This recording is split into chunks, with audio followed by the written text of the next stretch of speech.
Welcome back, everybody, to episode 4. I got my man Azazel back here with me, and today we're going to be discussing the Purple Boss. And the 3 specific factions that we're going to be covering in Purple Boss is going to be the Orcs, the Skinwalkers, and the Night Revenant. So thank you so much again, Azazel, for coming back. Appreciate this more than you'll ever know, my brother. And walk us through the boss mechanics and then these 3 factions and the absolute easiest ways to get past all of them. Once again, hello everyone. Thank you for having me. And today we're going to talk about the Purple Boss. Probably one of the most annoying bosses, if not the most. It's the boss with 2 ads.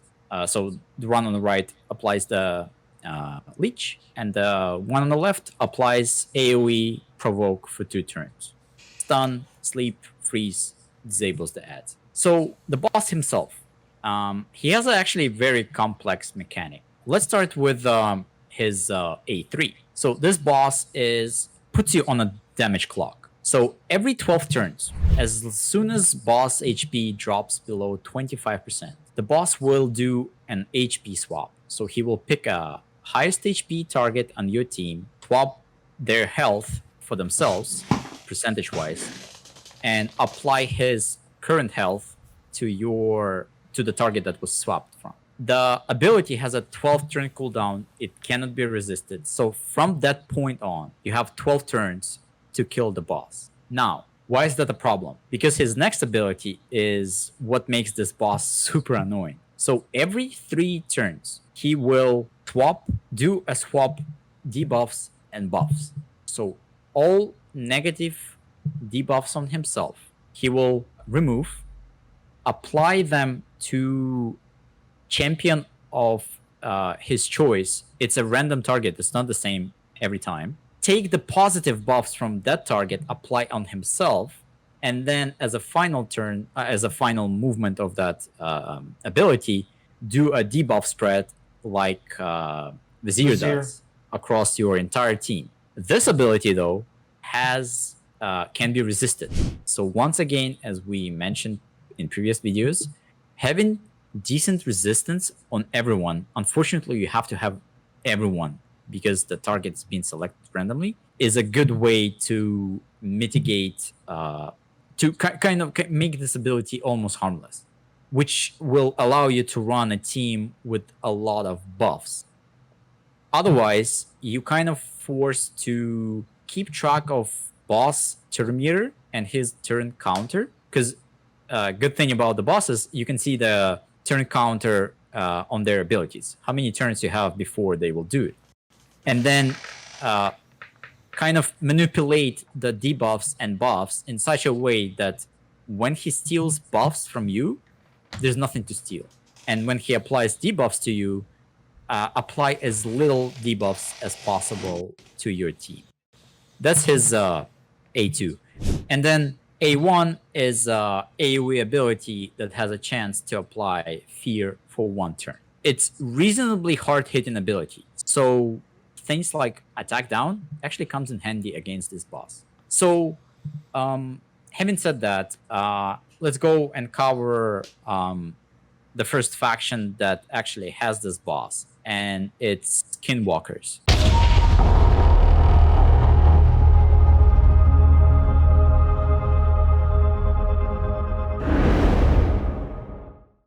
With the Skinwalkers, even though their legendaries are not great, interestingly enough, for the faction wars, they are all pretty decent.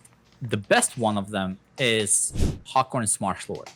He provides so much heals and block debuffs, plus he has like a stun A1 to, supply additional debuff on the waves. He's actually very good at sustaining your team. The other one who's super good is Coronar, because of his AoE Provoke. AoE Provoke is one of the best abilities for controlling the waves.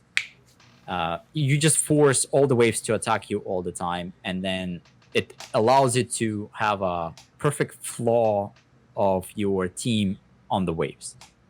Bracus, great damage dealer. Warchief is actually decent in Faction Wars because of provokes once again. Norak is just there to mitigate the damage and apply block buffs on the enemies, but due to the nature of enemy waves, it's going to be a new kind of the wave that we have not seen before.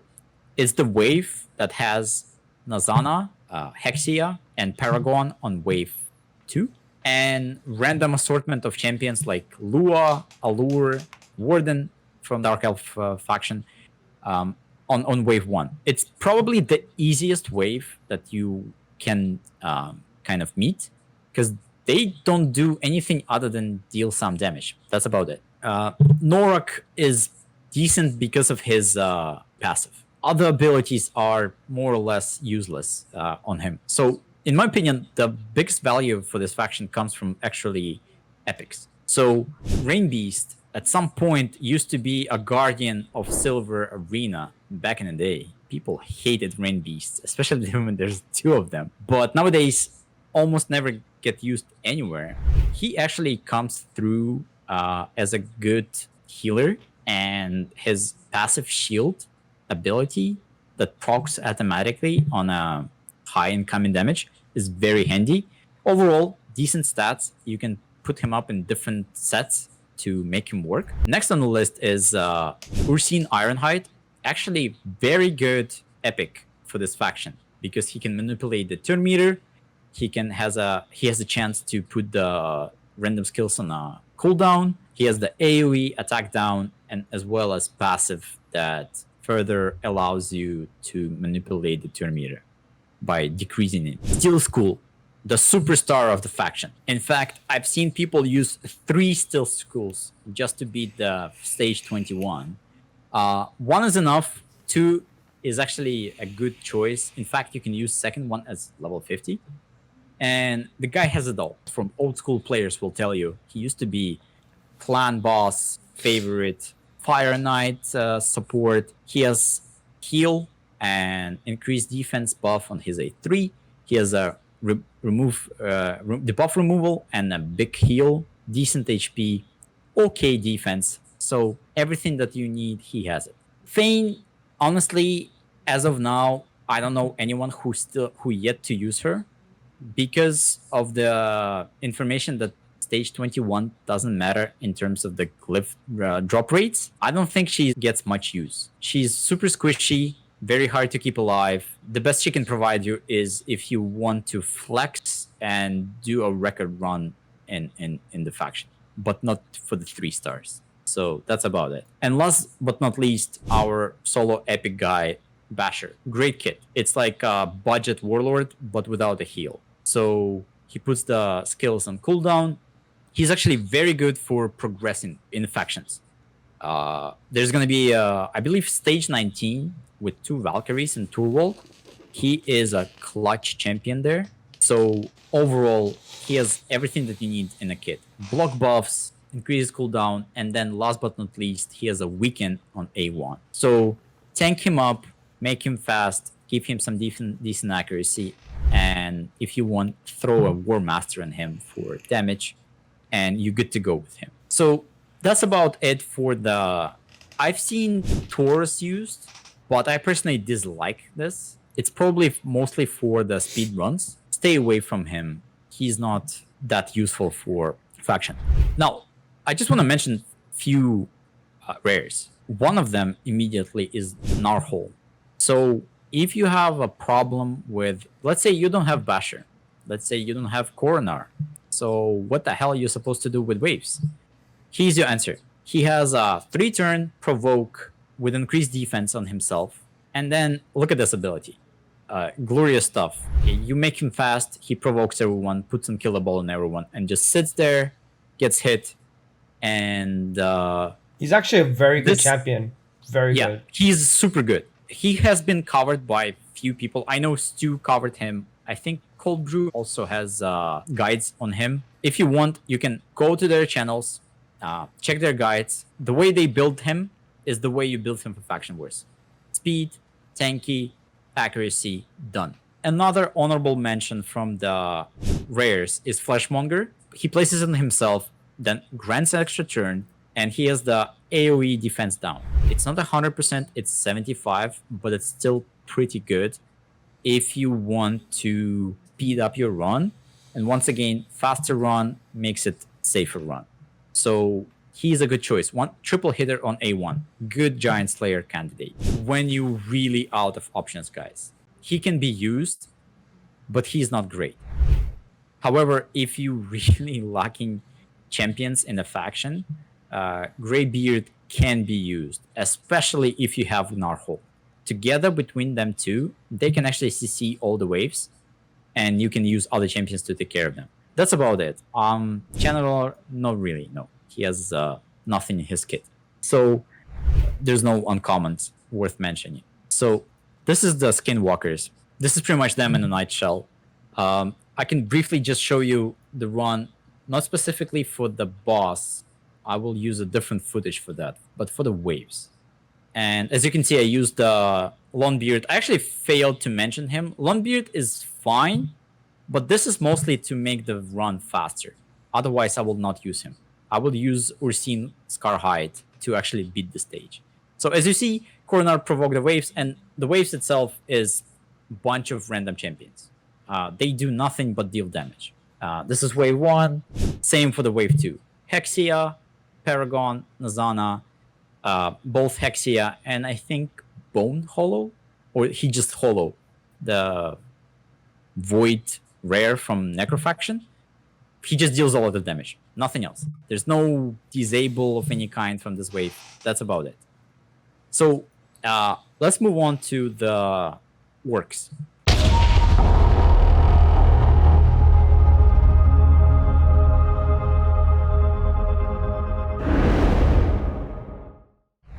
I think this is the faction with a lot of different options to beat the boss. So, surprising to all will be this guy.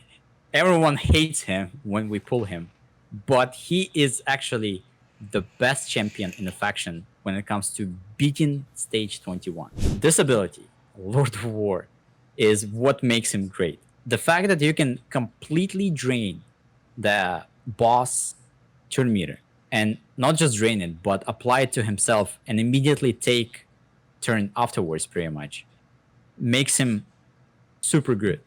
And then, of course, he has a A1 with decreased speed, and he has AoE, doesn't deal any particularly high damage, but it also fills his turn meter by 20% if there's a decreased speed, and it will be applied anyways. So he just cycles through the turn at insane speed. Put him in a fast gear, tank him up, and he can cycle 4 turns to 1 boss turn. That's insane. Kreela is actually good. She is a good option for this faction. She provides the buffs if you have attack-based damage champions like Zargala or Ultimate Gallic or Gallic himself. She has the ally attack plus the stun. Not bad. And she has like a baby shield. Can come in clutch sometimes. So Warlord, the less said, the better. He is just a monster in the champion, in the faction, or in the game in general. Angar, good everywhere but stage 21. He's super tricky to use in stage 21 because of the swap of the buffs between boss and you. Should the buff steal counterattack, you might as well just hit the quit button and leave and restart the run. Reflect damage too, right? Reflect damage, it hurts less. Yeah. Because you can heal through it, but the counterattack, it's a game over. He's good, but like you need to properly manipulate your turns to utilize him to the best ability. Robber is okay if you have no other options. Tila is actually fine, but never use her in stage 21. Should this ability be spread on your champions, you just die. You cannot heal. It's a disaster. So champions like this, just generally avoid them. For the epics, there's actually a lot of choices. So Ultimate Gallic, actually good choice for the faction. All stages can be worked. Zargala, same thing. Great debuffer, damage dealer, just like in dungeons. Shaman, everyone hates her. We get her 7 days in. She is actually the only reviver in the faction. She helped me 21 it, yeah. Yeah, a lot of people use her in 21. I personally didn't, even though I leveled her up just to, in case I will need her. But she is a very good and safe choice. Vrask, your source of heal. So he makes this faction very gear friendly because he will provide enough heals for the entire team. You can skip any immortal heal and life steal sets. You just don't need them. So you can focus on stun sets, speed sets, whatever you want. Damage sets. He will heal your entire team. No question. Make him fast, high resistance. Once again, we mentioned that, boss can be resisted. Fast, high resistance, 100% crit rate, done. Sandslash Survivor is actually pretty decent choice. She makes your wave runs safe if you don't have disablers in your team. Her passive keeps your people alive. She can decrease the duration of enemy buffs and increases duration of all your buffs. So great choice. Last but not least is Seer. If you have her, you can gear rest of the team full tanks, fast. She will provide enough damage to burn through everything. If you have Seer and you use her in dungeons, just take her from dungeons in the same gear and she's good to go. Maybe toss like a HP chest on her or something like that, and you're good to go. In fact, you can put her in the lead to provide additional resistance. Let's say you don't have Warlord, to kind of bump everyone's resistance in a faction, so it's easier to run. This guy looks to be good on paper, yet to be tested, guys. So I never provide information on something that I don't know about. So if anyone has, drop it on Discord and provide in the comments. It's always welcome to know how you used him and what he can do. From the rares, it's basically just 2 rares. If you happen to start the game with Gallic, my condolences, but use him. If you don't have anything better, use him. He actually can deal damage. That's the least you can get from him. So, he can also, because at some point the boss will be the only thing alive, he will actually put the decreased defense down on him. So just use him as a champion. He will be useful. And of course, veteran. He is a very good rare. He has decreased attack on A1. It will come actually in handy against the boss. As I mentioned, boss A1 hits relatively hard. So if you can mitigate half of that damage by using A1, it's going to be very good. His other abilities is increasing crit rate, nothing much there, but he has block buffs. We all love block buffs. Great for the progression, and he attacks all enemies with this ability. Once again, he is rare. His aura is useless. He's rare, easy to ascend, build. So if you don't have better option, use him.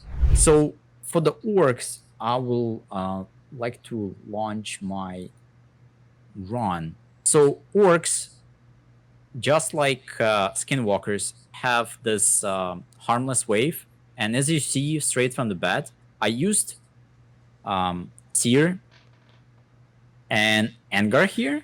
This is where Angar actually good in stage 21, because he provides a lot of buffs for Seer to eat.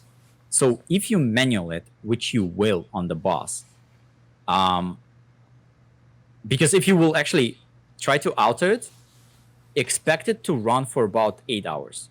In about 8 hours, you will catch enough good RNG to actually 3-star the stage. Trust me, it will happen, but the chances are very low. So now I'm on manual on wave 2. There's nothing special there. We can just skip it all the way to the boss. We are on the boss. So as you can see, I'm not applying any buffs on myself.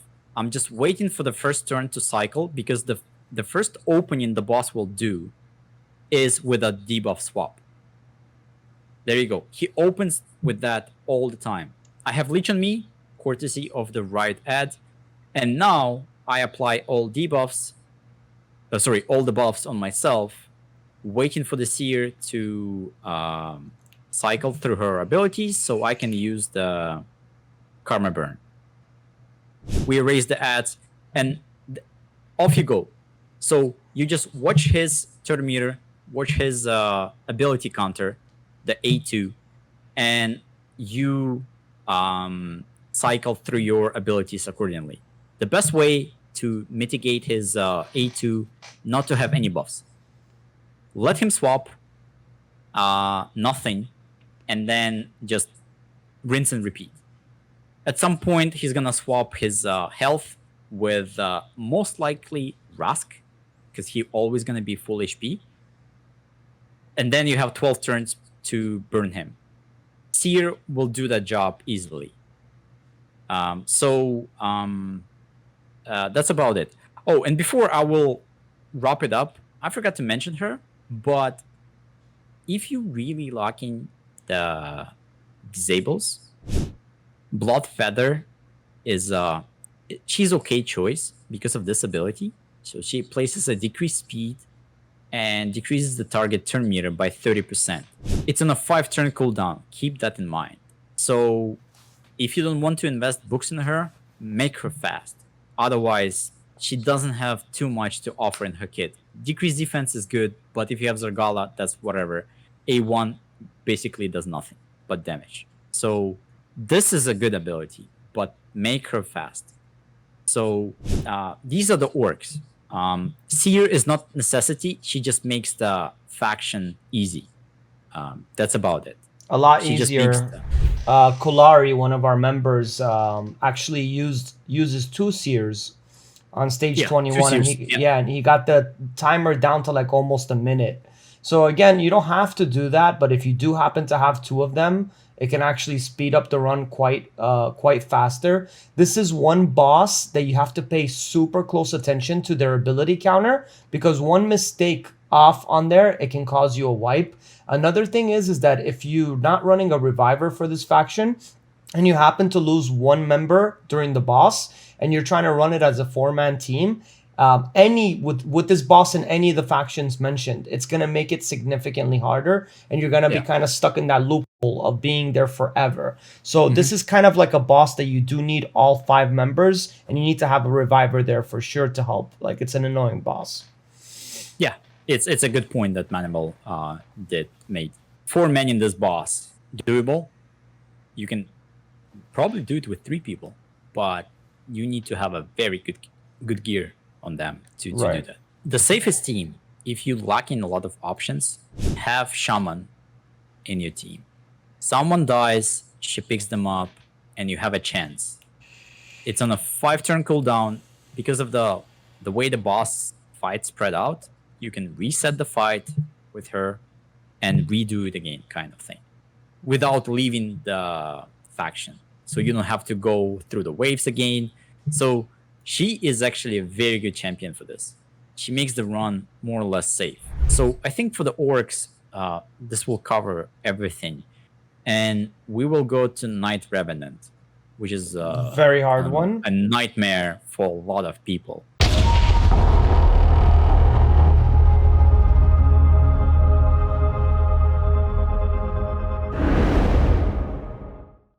Now, right off the bat, many of you see that I have Hegemon. I'm going to tell you right away, guys. I didn't use him in the faction, even though I had him to beat his. Not because to sound cool, is because I tried many times.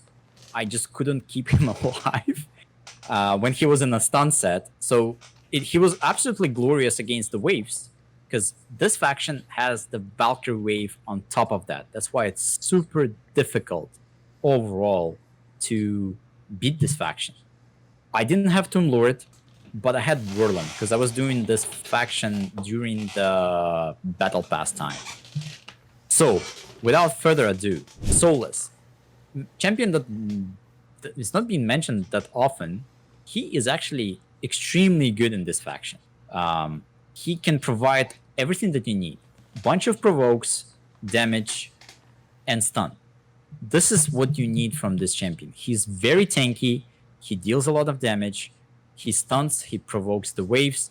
I believe he increases the duration of all debuffs on each target by white turn. Yeah, so he does that as well.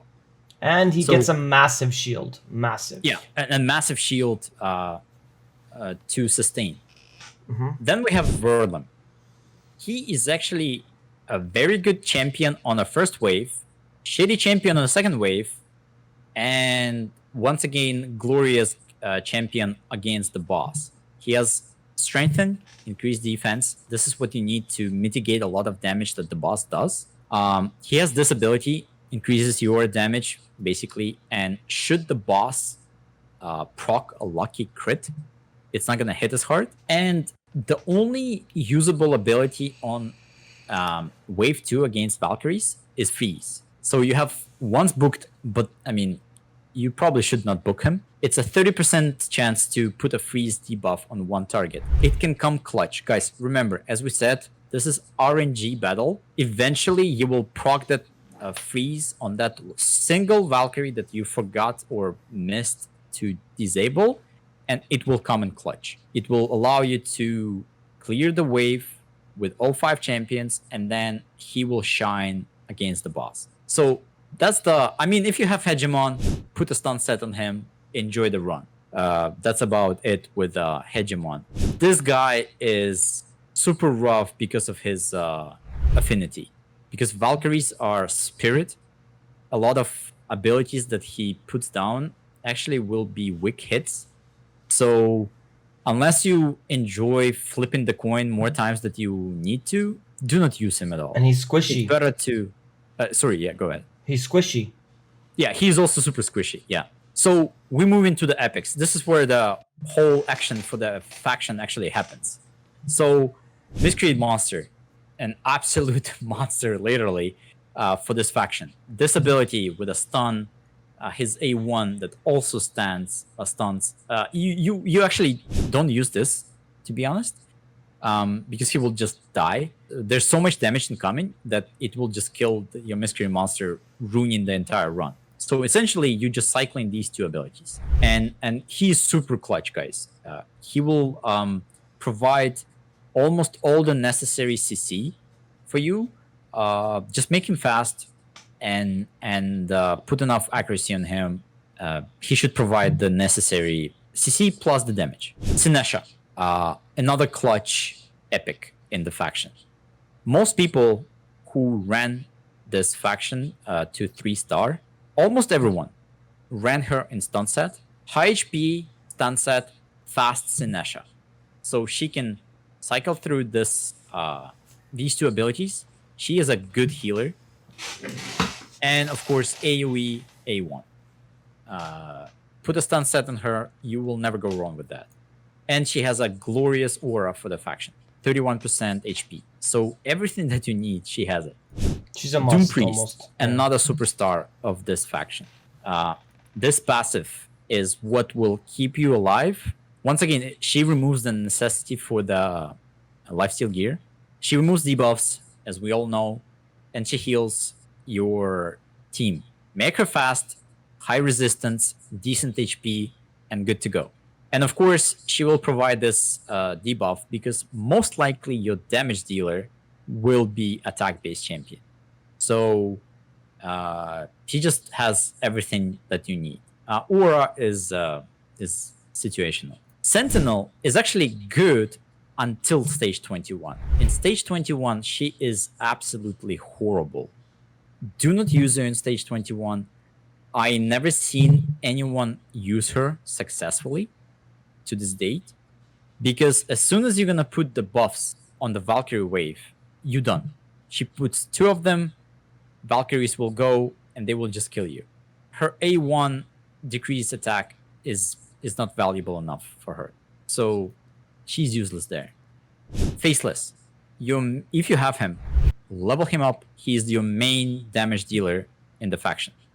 Just having him is enough to kill the boss in 12 turns. So keep in mind, we have a HP swap, so you are on a damage clock. If he's strong enough with decent HP so he doesn't die from one hit, he will kill the boss with his A3.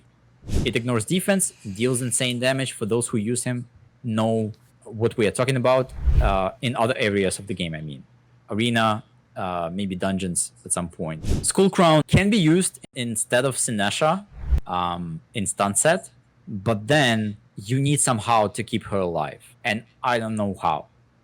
You can do that. Lifesteal gear. Maybe lifesteal. So maybe you can, if you have a very good lifesteal set, use it on her. She will deal some damage, nothing special. Maybe even get like a War Master in her. So she can be used. If you out of option, put a War Master in her, lifesteal, and just go. I will not personally use Golden Reaper, though she can be used. It just, you have to avoid using her increased speed on the Valkyrie wave. But then on the boss, this actually comes in clutch. You can loop the boss so many times with this ability. It's actually super good. Plus A1 that gives you chance to decrease the cooldown of random ally skill is actually pretty decent. So she can be used. Whisper, garbage. For stage 21, in fact, for the entire faction, ever since they changed Relentless, she's just not good. From the rares, Executioner comes to mind. Farmable rare. I personally used him myself. He has the decreased turn meter, decreased speed on his A2, 3-turn cooldown. This ability you actually don't use at all. And he has a stun. 30% chance once booked. You will book him anyways. So he is decent. Put him in lifesteal, give him decent defense, put War Master in him, and you're good to go. He will be clutch for you. Didn't you tell me that you can clear this faction with a bunch of him? Yeah. Technically, if you want, you can clear that was this like a faction cheese with, way, like a cheesy way to do it by having a couple of them and then maybe like Doom Priest or something like that, or yeah. So 2 of him, a Doom Priest, Sinesha, a DPS of your choice is good enough. Nice. To clear the faction. You can actually stack 3 if you want, but that's insanity, to be honest. His stats are not good, so you have to take him to 60, unfortunately.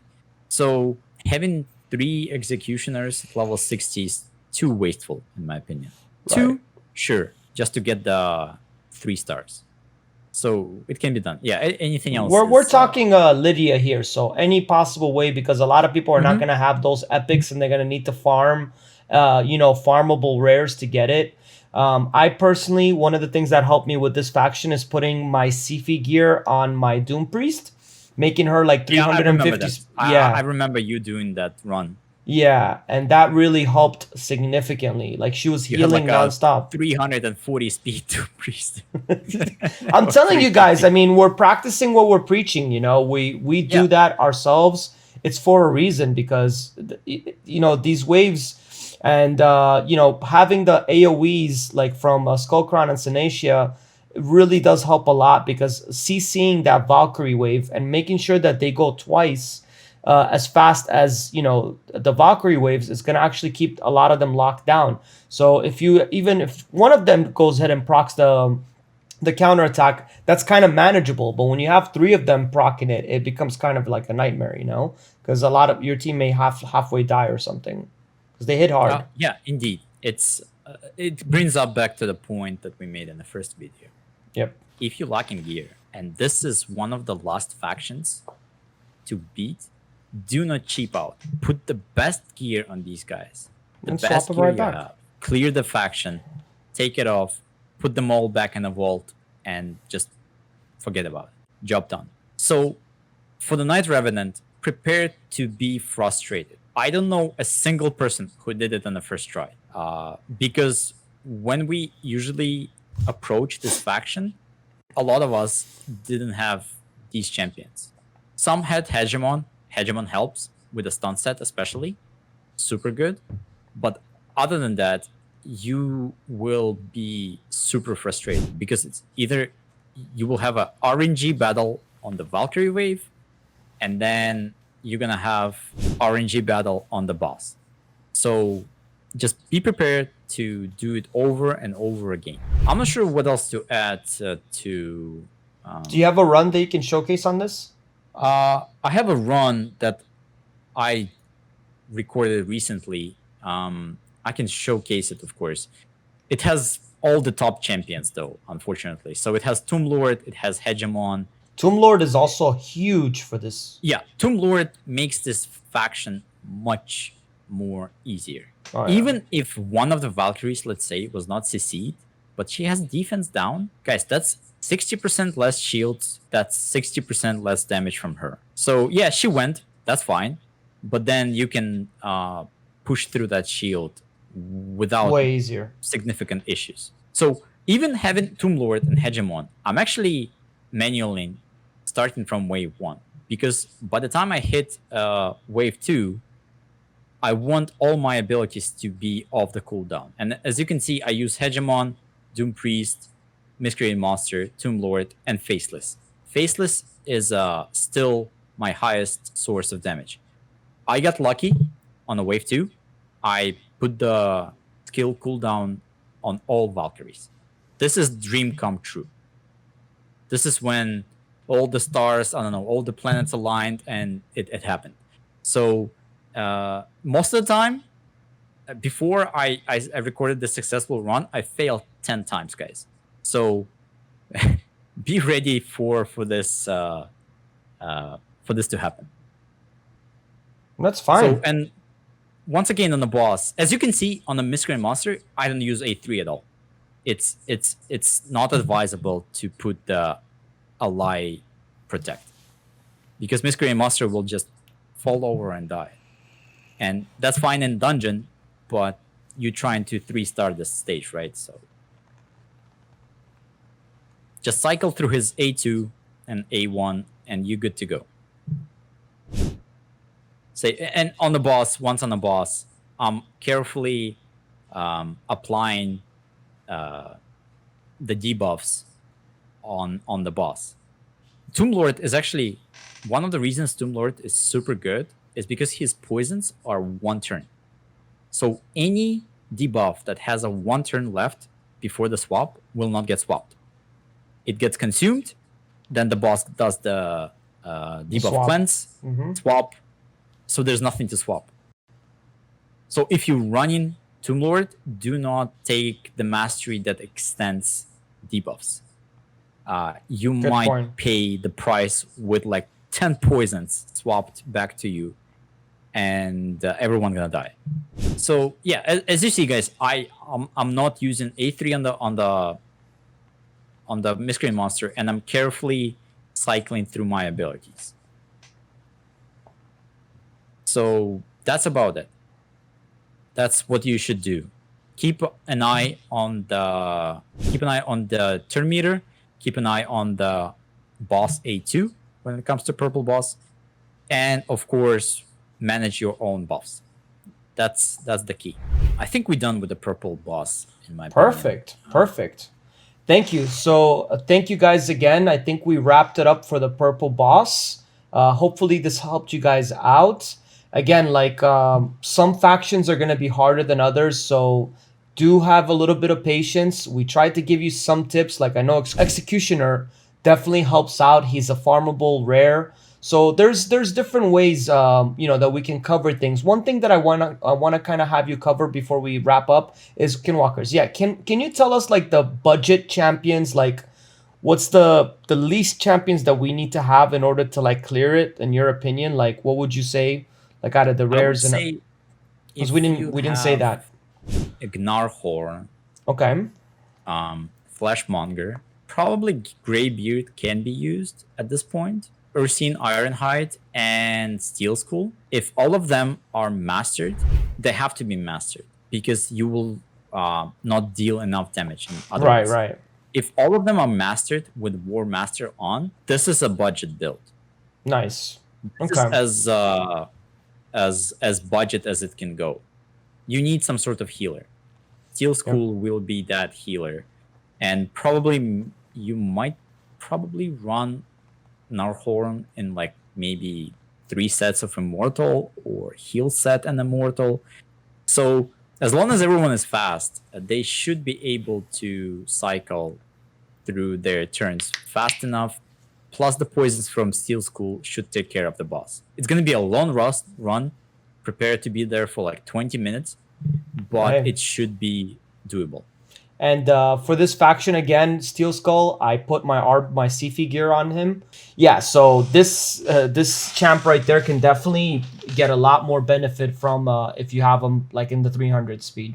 That kind of covers everything, guys. Thank you so much. This wraps up the purple boss, and now we're gonna go on to which boss next? Azazel? I think we should cover the green boss. the Green Ogre Boss is coming next, guys. Thanks again. Hopefully you enjoyed. Again, any questions, hit up my Discord, tag one of the surgeons, or go into Faction Wars. We all want to help you. Show us which champions that you have available. We'll tell you what you can make work, what builds we'll advise you on.